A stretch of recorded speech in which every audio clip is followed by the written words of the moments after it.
नमस्कार दोस्तों, स्वागत है आपका अंचल पर शक्ति बड़ी खबर के साथ एक ऑफिस आगे सामने मौजूद है, जहां पर चलेंगे सबसे पहले और बड़ी खबर में आपको बताएंगे दोस्तों। भारत जोड़ो यात्रा कल से दूसरे चरण के लिए शुरू होने वाली है और इससे पहले उत्तर प्रदेश के बड़े वरिष्ठ नेता ने राहुल गांधी की जमकर तारीफ की है। दोस्तों बताएंगे आपको कौन से पार्टी के ये नेता है। इसी के साथ में चलेंगे एक और बड़ी खबर की तरफ, जहाँ पर पूरे मध्य प्रदेश के अंदर कांग्रेस पार्टी ने बैनर पोस्टर लगाते हुए नई सरकार बनाने का किया है दावा। और इसी के साथ में छत्तीसगढ़ के अंदर 70 समाज के समर्थन से कांग्रेस पार्टी करने जा रही है शक्ति प्रदर्शन। दोस्तों बताएंगे इसके बारे में अपडेट। वहीं पर जम्मू कश्मीर को लेकर फैलाए गए भ्रम पूरी तरीके से दूर होते दिखाई दे रहे हैं। और इसी के साथ में अखिलेश यादव ने राहुल गांधी की टिप्पणी पर दिया है जवाब, क्या कुछ कहा है इसके अपडेट भी आप तक पहुंचाएंगे। और नीतीश कुमार के बाद संजय राउत को भी राहुल गांधी से बड़ी उम्मीद दोस्तों, देश का प्रधानमंत्री बनने को लेकर दे दिया बड़ा बयान, बताएंगे क्या कुछ कहा है उन्होंने। और इसी के साथ में बंगाल बीजेपी के विधायक ने थाना जलाने की धमकी दी, इस मामले पर हो गई FIR और जल्द हो सकती है गिरफ्तारी। दोस्तों बताएंगे आपको क्या है पूरा मामला। और इसी के साथ में बीजेपी के मंत्री को देना पड़ा है इस्तीफा, आखिर इसके पीछे क्या बड़ा कारण है इसके अपडेट भी आप तक पहुंचाएंगे। एक एक करके चलेंगे सभी बड़ी अपडेट की तरफ, लेकिन उससे पहले अगर आप भी मानते हैं कि कल से उत्तर प्रदेश में होने वाले भारत जोड़ो यात्रा को जबरदस्त समर्थन मिल सकता है, उत्तर प्रदेश के अंदर ये यात्रा रिकॉर्ड बना सकती है, तो इस वीडियो को लाइक करके लाल बटन दबाकर चैनल को सब्सक्राइब करके घंटी को दबाकर कमेंट बॉक्स में जय हिंद जय भारत जरूर लिखिएगा। दोस्तों चलते हैं सबसे पहले और बड़ी खबर की तरफ, जहां पर कल से शुरू होने वाले भारत जोड़ो यात्रा को लेकर उत्तर प्रदेश कांग्रेस पूरी तरीके से तैयार है। कांग्रेस पार्टी ने बड़े बड़े सारे नेताओं को इन्विटेशन भेज रखा है दोस्तों। और ऐसे में कौन कौन भारत जोड़ो यात्रा में शामिल होगा ये तो कल ही पता चलेगा, लेकिन अब बड़ी जानकारी सामने आ रही है। समाजवादी पार्टी के कद्दावर नेता शिवपाल यादव ने अपने ताजा बयान में राहुल गांधी की जमकर तारीफ की है दोस्तों। उन्होंने बयान देते हुए कहा कि राहुल गांधी ने भारत जोड़ो यात्रा निकालकर अच्छा काम किया है। उनके इस बयान की जमकर चर्चा हो रही है दोस्तों। लोगों ने बार बार उनसे सवाल पूछा कि क्या आप भारत जोड़ो यात्रा में जाएंगे या फिर समाजवादी पार्टी भारत जोड़ो यात्रा में ज्वाइन करने वाली है। तो इस पर उन्होंने बयान देते हुए कहा कि ये फैसला सपा के प्रमुख लेंगे, यानी अखिलेश यादव फैसला लेंगे कि भारत जोड़ो यात्रा में शामिल होना है या नहीं होना। देखते हैं दोस्तों क्या वाकई राहुल गांधी की भारत जोड़ो यात्रा में समाजवादी पार्टी का कोई नेता नहीं आएगा या फिर कोई प्रतिनिधि भेजा जाएगा। जो भी अपडेट आती रहेगी कल तक क्लियर हो जाएगा। लेकिन एक बात तय है कि जिस तरीके का बयान समाजवादी पार्टी के नेता शिवपाल यादव ने दिया है, कहीं ना कहीं एक मंजे हुए नेता की ओर से जिस तरीके की टिप्पणी आनी चाहिए वैसा ही आया है दोस्तों। और इस पर देखते हैं अखिलेश यादव की ओर से बयान में कुछ बदलाव होते हैं या नहीं होते। चलते एक और बड़ी खबर की तरफ, जहां पर हाल फिलहाल के अंदर बसपा के जौनपुर लोकसभा सीट से सांसद श्याम सिंह यादव ने कांग्रेस पार्टी की भारत जोड़ो यात्रा में शामिल होकर नए चर्चाओं को जन्म दे दिया है दोस्तों। आपको बता दें कि कांग्रेस पार्टी के नेताओं के संपर्क में होने की बातें चल रही है। बसपा और कांग्रेस पार्टी ने 1996 के विधानसभा चुनाव में गठबंधन किया था, इसका फायदा बसपा को मिला था। सांसद श्याम सिंह यादव कांग्रेस पार्टी के नेताओं के साथ गठबंधन के प्लान पर काम कर रहे हैं। 2024 के चुनाव में समाजवादी पार्टी से गठबंधन करने की जगह बसपा इस बार कांग्रेस पार्टी के साथ में गठबंधन करने को लेकर ज्यादा उत्साहित दिखाई दे रही है दोस्तों। दरअसल मीडिया रिपोर्ट में दावा किया जा रहा है कि यूपी में 22% दलित मतदाता है और 20% के आसपास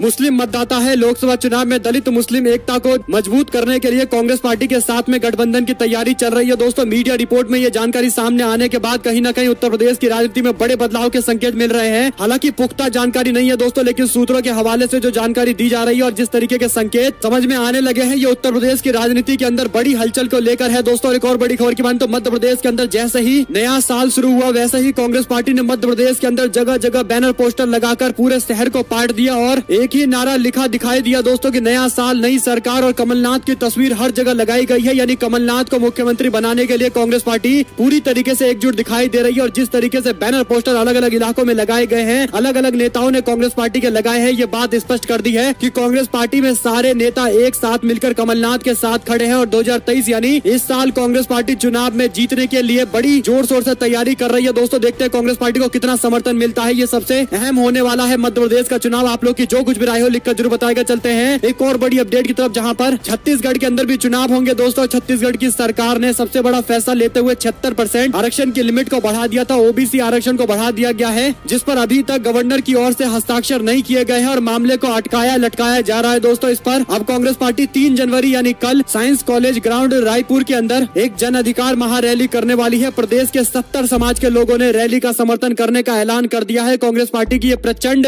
विशाल जनसभा होने वाली है दोस्तों। इससे जुड़ी हुई सारी तस्वीर आप तक पहुंचाते रहेंगे। चलते हैं एक और बड़ी खबर की तरफ, जहां पर जम्मू कश्मीर के अंदर 2022 में बड़ी संख्या में सिविलियन की हत्या की गई दोस्तों। और इस मामले को लेकर पुलिस ने जो जानकारी दी है उसके बाद देश भर के अंदर प्रोपोगेंडा फैला रहे कई सारे हिंदुत्ववादी संगठनों को तगड़ा झटका लगा है। आपको बता दें कि 2022 के अंदर 29 सिविलियन को आतंकवादी हमले में जान गंवानी पड़ी है, जिसमें से 21 लोकल लोग में से 6 हिंदू समुदाय के लोग थे, जबकि 15 मुस्लिम समुदाय के लोग थे और 3 कश्मीर पुलिस के लोग थे जिनको अपनी जान गंवानी पड़ी है। और 8 अदर्स स्टेट से आने वाले लोग थे दोस्तों। तो कुल मिलाकर अगर आप जम्मू कश्मीर पुलिस की ओर से दिए गए आंकड़े को पूरी तरीके से एनालाइज करेंगे तो आपको समझ में आएगा कि सबसे ज्यादा मृत्यु लोकल मुस्लिम लोगों की हुई है दोस्तों। उनको जान गंवानी पड़ी है आतंकवादी हमलों के कारण, लेकिन इसके बावजूद देश भर के अंदर खासकर हिंदुत्ववादी संगठनों की ओर से माहौल बनाया गया था कि कश्मीर के अंदर हिंदुओं को टारगेट करके मारा जा रहा है। लेकिन दोस्तों सभी समुदाय के लोगों की हत्याएं हुई हैं। एक तरीके से आतंकवाद की चपेट में पूरे राज्य के अंदर सारे समुदाय है और यही सबसे बड़ा देश के लिए दुर्भाग्य है कि इस तरीके की हत्याओं को लेकर भी एक अलग तरीके का नैरेटिव देश भर के अंदर बुना जाता है। और यही बड़ा कारण है दोस्तों कि जम्मू कश्मीर पुलिस की ओर से दिए गए आंकड़े के बाद उस पूरे नैरेटिव को धक्का लगा है। आप लोग की जो कुछ भी राय हो लिखकर जरूर बताएगा। रुक करते हैं एक और बड़ी अपडेट की तरफ, जहां पर अखिलेश यादव ने राहुल गांधी के द्वारा दिए गए बयान पर अपनी राय दी है दोस्तों। दरअसल अखिलेश यादव ने कांग्रेस पार्टी के सांसद राहुल गांधी के बयान पर अपनी टिप्पणी दी है दोस्तों। दरअसल राहुल गांधी ने बयान देते हुए कहा था कि समाजवादी पार्टी की राष्ट्रीय विचारधारा नहीं है जिससे केरल, कर्नाटक और बिहार के चुनाव लड़े जरूर जा सकते हैं लेकिन जनता समर्थन नहीं करती है। समाजवादी पार्टी के राष्ट्रीय अध्यक्ष ने इस पर बयान देते हुए कहा कि जब से नेताजी राजनीति में एक्टिव हैं तब से ही हम अपने विधायकों की संख्या हर राज्य में बढ़ाने का प्रयास कर रहे हैं। मुझे याद है कि मध्य प्रदेश के अंदर जब कमलनाथ की सरकार बनने वाली थी तो समाजवादी पार्टी के विधायकों को ढूंढा जा रहा था ताकि कांग्रेस पार्टी को समर्थन मिल जाए और उनकी सरकार बन जाए। यानी राहुल गांधी की आलोचना को अखिलेश यादव इस तरीके से कह रहे हैं कि कई राज्यों में सरकार बनाने के लिए उन्हें हमारी तरफ ही देखना पड़ता है और कहते हैं कि हम राष्ट्रीय पार्टी नहीं है। आप लोग की इस पर जो कुछ भी राय है लिखकर जरूर बताएगा दोस्तों। एक और बड़ी खबर की माने तो वरुण गांधी कल क्या भारत जोड़ो यात्रा में शामिल होंगे, ये सबसे बड़ा सवाल है। आपको बता दें कि राहुल गांधी और वरुण गांधी के द्वारा दिए गए टिप्पणी से ये बात स्पष्ट है कि आने वाले दिनों के अंदर कुछ बड़े राजनीतिक बदलाव देखने को मिलेंगे। वरुण गांधी ने कहा था कि मैं ना कांग्रेस पार्टी के खिलाफ हूँ ना पंडित जवाहरलाल नेहरू के खिलाफ हूँ। हमारे देश की राजनीति को जोड़ने की राजनीति होनी चाहिए, ना कि देश को तोड़ने की राजनीति। आज जो लोग धर्म और जाति के नाम पर वोट मांग रहे हैं उनसे सवाल रोजगार, शिक्षा पर पूछे जाने चाहिए। हमें लोगों को दबाने की राजनीति नहीं करनी चाहिए बल्कि उनको उठाने की राजनीति करनी चाहिए। कई मुद्दों पर सरकार को घेरते हुए आगे उन्होंने जो बातें कही है दोस्तों, इससे एक बात स्पष्ट हो चुका है कि आने वाले दिनों के अंदर उनकी राह भारतीय जनता पार्टी से अलग होगी और ये राह कहां पर आकर खत्म होगी, क्या कांग्रेस पार्टी में आकर खत्म होगी, ये सबसे बड़ा सवाल है दोस्तों। एक और बड़ी अपडेट की माने तो नीतीश कुमार के द्वारा मीडिया से पूछे गए सवाल पर जवाब देते हुए कहा गया था कि कोई भी प्रधानमंत्री पद का उम्मीदवार बने, हमें कोई ऐतराज नहीं है लेकिन विपक्ष एक होना चाहिए। जिसके बाद माना गया है कि नीतीश कुमार ने अपने आप को प्रधानमंत्री पद के उम्मीदवार की दौड़ से बाहर कर लिया है और अब संजय राउत ने भी